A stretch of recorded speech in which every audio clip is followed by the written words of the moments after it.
In terms of special things on my desk, I have some, various things that are special, but I really like this. I keep this on here.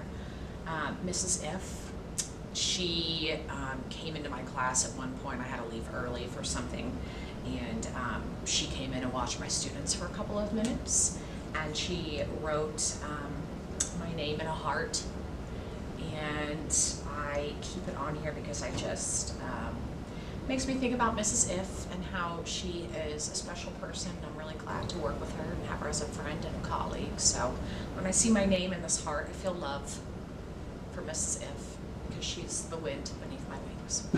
One of my kids that I had last year, Cole Henning, he has a 3D printer, so he 3D prints me. He 3D printed me this elephant, Hogwarts. I have a unicorn, a fox, a dog, literally anything. Sometimes I just walk into school and then he just throws them on my desk. So, I just end up with them. I think that all started because I was like, I really want a dog. And so the first thing he printed was a 3D dog for me. When I turned 30 years old, my friends threw me a birthday party. This was a really cool party because what happened was I arrived and on the table there were 30 presents wrapped up. But they weren't traditional gifts.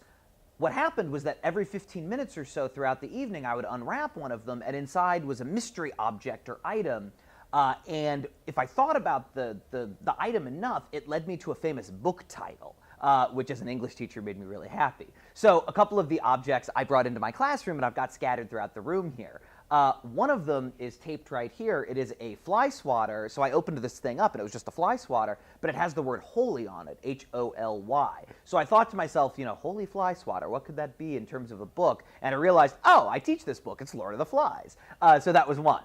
Another one that I opened was an envelope, and I opened up the piece of paper, and it was this right here, which is a picture of me, and then a picture of a famous painting called The Wave. And I'm like, me, wave, ocean, I'm not really sure what's going on here. But then I realized I turned 30 that day, so I was old, and so it was The Old Man and the Sea by Ernest Hemingway. So that was the second one. The last gift of the evening that I opened was my absolute favorite, which is this picture here.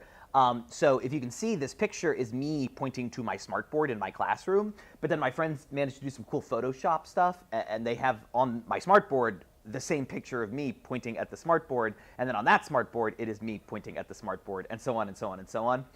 So that goes on forever, right? So it's infinite. And so I realized really quickly it's Infinite Jeff, which led me to my favorite book title, which is Infinite Jest. This is my cool corner. I have artwork that has been donated by students, and when I started teaching, was setting up my classroom, I didn't really want cheesy posters. I wanted art, and that was really reinforced working with Gene Peters, who taught AP Art History. And so over the years, students have actually donated artwork, and it's really cool. Many of them are long gone and out of college and everything, but like this more abstract piece was given to me by a student named Haley. A student named Lily gave me this piece last year. This is a piece by Julian, who is at Vanderbilt University. And I think it just means a lot to get a gift like that from a student. And it's kind of cool that they can leave a little piece of their high school career on the wall. So I've saved every single thing that students have given me over the years, and they're all in this folder. So one day I'm going to scan all that and make a book out of it or something. But anyway, so it's kind of a special little area of the classroom. This happened actually after a really tough year. And I was trying to figure out the best way to remember what I love most about my job. And it's obviously all these people that come through my room who learn how to make music. So I was like, I need a daily reminder of who those people are and what they mean to me. So I went back from the start of all of my rock band stuff. So this is 7 years plus of people who have come through and all the performances we've done. And so there are little special memories here. You've got, this is the very first rock band that started. All these guys are still playing. He's in Nashville. He's got a degree in classical guitar. He's still playing. And so they're just memories of all these different people.